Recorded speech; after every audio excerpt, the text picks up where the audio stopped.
La economía española ha tenido un comportamiento mejor del que se preveía hace unos meses. La recuperación se ha intensificado más de lo previsto, gracias al soporte de las exportaciones de servicios, a las mejoras de competitividad, al aumento de fuerza laboral y a la ejecución de los fondos asociados al Plan de Recuperación, Transformación y Resiliencia. Todo ello ha desencadenado que el Servicio de Estudios haya revisado al alza las estimaciones de crecimiento de la economía española en 2024 desde el 2,1% hasta el 2,5%. Para 2025, sin embargo, se espera una cierta desaceleración que podría llevar al crecimiento económico hasta el 2,1%. En este podcast, Rafael Domènech, responsable de análisis económico de BBVA Research, nos explica con detalle los factores que sostienen estas estimaciones. Mi nombre es Reyes Pariente. ¡Comenzamos!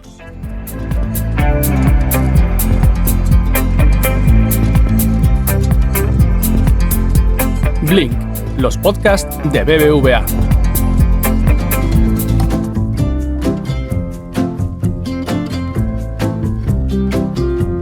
Hola Rafa, ¿qué tal? Encantada de que una vez más nos acompañes en Blink, que es todo un lujo. Pues muchas gracias a ti, Reyes. El placer, como siempre, es el mío. Pues hoy vamos a hablar de cómo BBVA Research ve la economía española de cara a este segundo semestre de año. Así que, si te parece, ponemos un poquito en contexto todo. ¿Nos puedes contar cuáles han sido las claves que han marcado la evolución de la economía en esta primera mitad de año? Bueno, pues lo que estamos viendo es que la recuperación se ha intensificado más de lo que prevíamos hace unos meses, ¿no?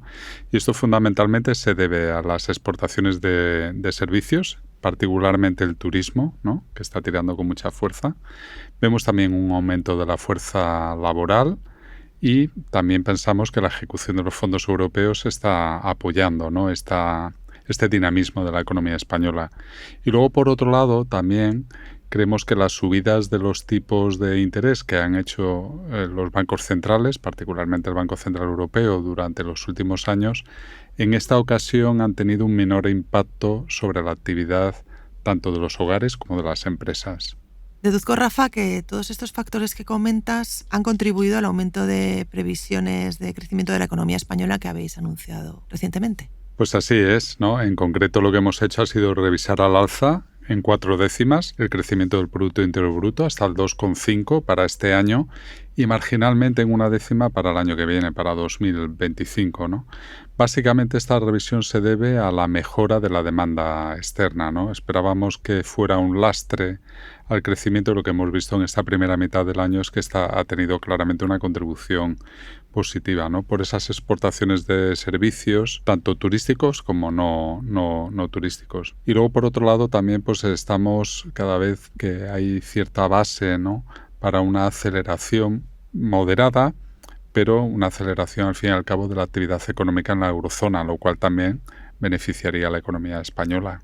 Centrémonos, si te parece, en las exportaciones de servicios. Ya comentamos algo en el podcast de marzo.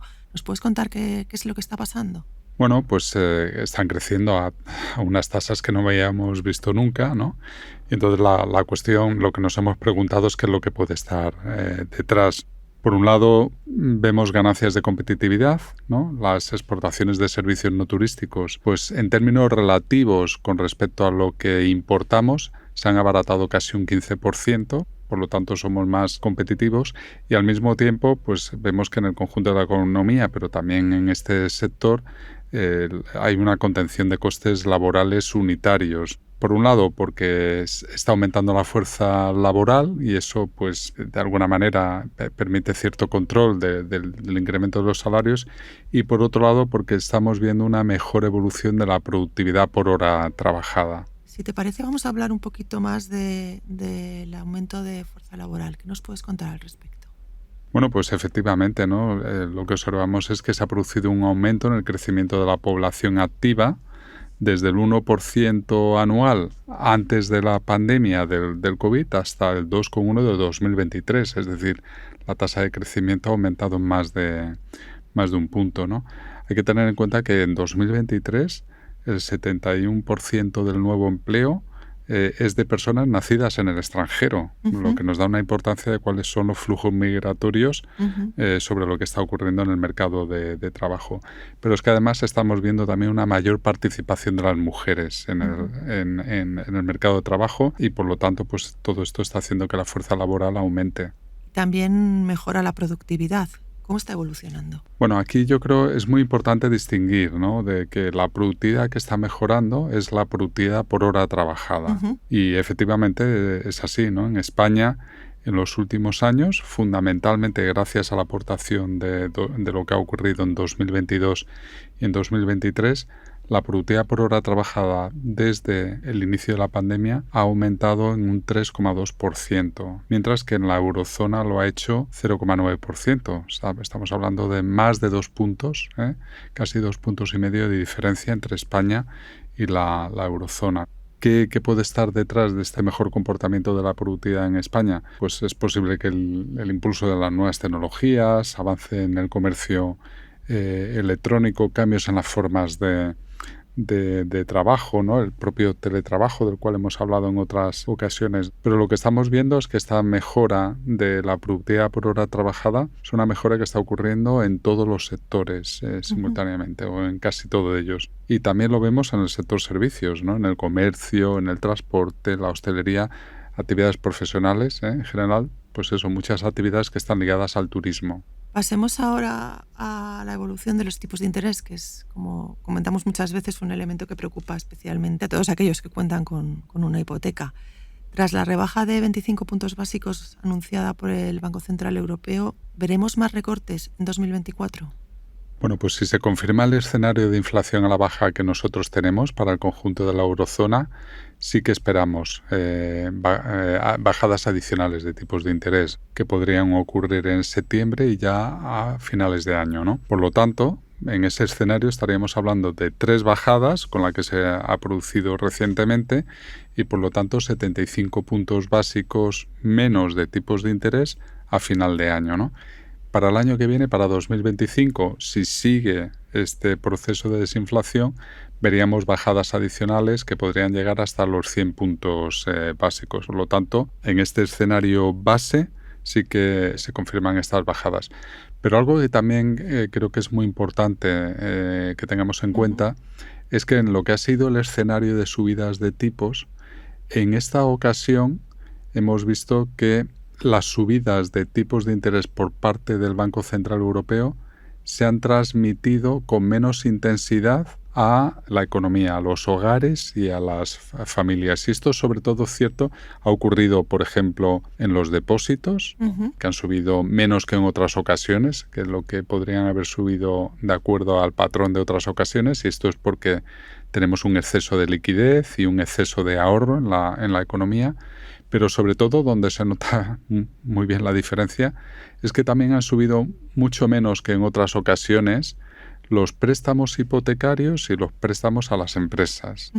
Por lo tanto, esto apoya esta argumentación que hacía antes de que la economía se ha resentido menos de la subida de tipos de interés que ha hecho el Banco Central Europeo en este ciclo de subidas. Rafa, con todo lo que me estás comentando, tengo clara la visión de que la evolución de la economía española ahora mismo se puede decir que es positiva. Pero esa percepción en la calle yo creo que no lo es tanto, independientemente un poco de lo que comentabas ahora de los tipos. ¿Es así? ¿Veis una traslación de esta buena evolución macro a la microeconomía en general, ya no más allá de los tipos de interés, o no? A ver, yo creo que las dos visiones son consistentes, Reyes.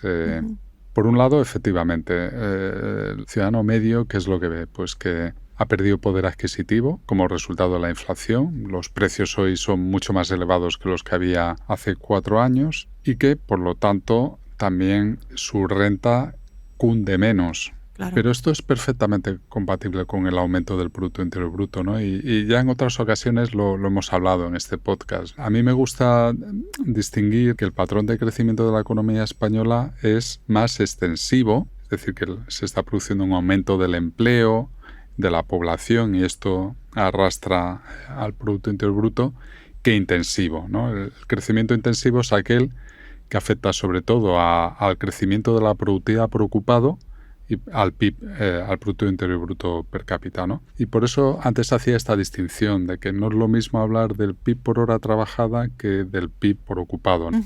Fíjate, el Producto Interior Bruto por ocupado, en términos reales, se encontraba en el primer trimestre del 2024 1,6 puntos por debajo del nivel prepandemia.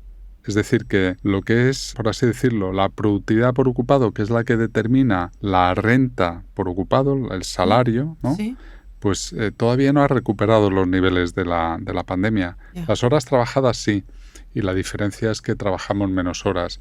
Por lo tanto, puede haber más empleo, puede haber una tasa de paro menor, puede haber un Producto Interior Bruto mayor, pero en la medida que ahora tenemos que repartir un PIB mayor todavía entre más personas, entre más ocupados, entre una población mayor, en términos reales, de alguna manera tocamos a menos. Y por lo tanto esta percepción es la que individualmente pueden tener las personas, los ciudadanos, ¿no? Claro. Tenemos una economía mayor, que es más grande, pero en el que la inflación pues ha ocasionado una pérdida de poder adquisitivo, ¿no? Si te parece, vamos a pasar hacia adelante un poquito, al año que viene. Habéis aumentado ligeramente la previsión de crecimiento de la economía para 2025, concretamente hasta el 2,1%, lo comentabas antes, pero ¿cuál es vuestra visión de cara a este año, a 2025? Bueno, 2025 va a ser un buen año de crecimiento. Lo que pasa es que ese crecimiento nosotros pensamos que va a ser algo inferior al que vamos a tener en 2024. La economía esperamos que crezca un 2,1%, ¿no? ¿Por qué esperamos algo menos de crecimiento? Básicamente por 5 factores. El primero de ellos es que, pues hombre, es lógico pensar que ya uno de los motores del crecimiento que hemos tenido, que ha sido el turismo, pues tiene una capacidad cada vez menor de crecimiento. El segundo es que el aumento del ahorro pues está limitando el comportamiento del consumo, el crecimiento del consumo privado, ¿no? Y por lo tanto esto también lastra un poco el crecimiento de la demanda, ¿no? La inflación, de la que estábamos hablando hace un momento, está disminuyendo, pero con cierta persistencia, ¿no? El cuarto es que seguimos viendo un lastre por parte de la inversión. La inversión es el componente de la demanda agregada que todavía no ha recuperado niveles previos a la pandemia. Y esto es particularmente importante porque supone un cuello de botella en la producción, pero también supone que hay otro cuello de botella en el mercado de la vivienda, ¿no? Y esto puede afectar a la propia migración o a la propia movilidad de trabajadores de unas ciudades a otras. Si encontrar vivienda es difícil, ¿no? Luego el quinto y el último factor es el ajuste fiscal. En concreto, ahora España para la segunda mitad del año tiene que negociar con la Comisión Europea cuál va a ser el plan de ajuste fiscal para los próximos años. Es un ajuste que se va a dilatar en el tiempo, se puede hacer en 4 o en 7 años, pero es un ajuste que va a ser exigente, ¿no? Nosotros estimamos que el ajuste que tiene que hacer la economía española es equivalente a 2,5 puntos de su Producto Interior Bruto, ¿no? Por lo tanto, aunque lo repartamos durante varios años, ese proceso de consolidación fiscal pues va a quitarnos algunas décimas de crecimiento. Por lo tanto, todo esto pues nos hace pensar que aunque la economía tiene fundamentos para seguir creciendo, la tasa de crecimiento debería ser inferior a lo que hemos visto o estamos viendo ahora. Me gustaría detenerme un momento en un problema que has comentado y que preocupa especialmente a los españoles, es el acceso a la vivienda. Mencionabas que la inversión en vivienda está en niveles bajos. ¿Qué nos puedes comentar? ¿Nos puedes profundizar más acerca de este tema? Bueno, yo creo que este es uno de los retos más importantes que tiene la economía española. Bueno, diría que la sociedad, porque es un problema que trasciende a la economía, ¿no? Totalmente. Que es un problema social, ¿no? Y por lo tanto es un desafío, es algo que deberíamos haber acometido ya y que las medidas que se han anunciado hasta ahora son insuficientes. Con las tendencias de población que estamos observando durante los últimos años y cómo se van aumentando el número de hogares en España, prevemos que de aquí al año 2030, en los próximos 5 años, vamos a necesitar más de 1 millón de viviendas nuevas. Claro, esto significa que hay que dar un salto enorme en lo que es la construcción que estamos haciendo de vivienda nueva. Hay que acelerar la llegada al mercado del suelo y luego de la construcción de estas viviendas. Hay que hacer más atractiva la construcción de viviendas, tanto en el sector privado como también, ¿no?, la vivienda social. Y luego hablaba de que algunas de las medidas anunciadas son insuficientes. Puede ser incluso peor, ¿no? Los controles de precios no resuelven el problema original de la falta de oferta de vivienda e incluso pueden agravarlos, ¿no? Porque pueden desincentivar, ¿no?, que se ponga vivienda en alquiler o que se construyan nuevas viviendas para alquiler. Estamos viendo ya como esto en algún mercado concreto pues está teniendo una incidencia negativa, ¿no? Y luego, por último, ¿no?, a nivel legislativo, pues el retraso en la aprobación de la reforma de la ley del suelo, que es absolutamente necesaria para acelerar, ¿no?, el proceso de construcción de nueva vivienda, pues supone un riesgo adicional, ¿no? Todo esto pues está contribuyendo a que la vivienda sea un problema social y se esté constituyendo como un cuello de botella para el crecimiento económico. Si te parece, vamos a ir terminando ya. Nos encontramos en un ciclo político muy tensionado. ¿Qué impacto puede tener en la economía? La falta de consenso alrededor de la política económica, de la política en general, pero particularmente de la política económica, pues supone una fuente de incertidumbre que lastra la inversión privada, ¿no? Pues cuáles van a ser las medidas fiscales, se van a subir o no impuestos, qué impuestos. Todo esto también genera una incertidumbre regulatoria, ¿no?, sobre distintos sectores. Y claro, la inversión es muy sensible a si hay certidumbre o no la hay, a cuál es el entorno, ¿no?, en el que las empresas y los hogares tienen que tomar decisiones a largo plazo, ¿no? Y luego está, por otro lado, que esa falta de consenso también afecta a reformas que siguen siendo totalmente necesarias. Y entonces, bueno, pues en ausencia de las mismas, pues podemos encontrarnos con que en los próximos años se produce un estancamiento del proceso de convergencia natural al que tenemos que aspirar en términos de renta per cápita y en términos de bienestar a lo que es el promedio de la Unión Europea, ¿no? Y esto puede generar tensiones sociales o cierta desilusión, ¿no?, por parte de la sociedad que aspira a ver cómo su nivel de bienestar mejora como el de otros países europeos, ¿no? Pero para esto hacen falta esos consensos y esas reformas. Pues Rafa Domènech, muchísimas gracias por acompañarnos, por darnos una foto tan clara de la economía, de lo bueno y de lo que tenemos que mejorar. Bueno, pues el placer ha sido, como siempre, mío. Muchísimas gracias. Lo dejamos aquí por hoy. Si te ha gustado este capítulo, te animamos a suscribirte y recomendar Blink en tu plataforma de podcast preferida, en redes sociales y, como no, a tus amigos. La semana que viene volvemos con más temas de actualidad relacionados con la economía, el mundo digital y la sostenibilidad. Te esperamos.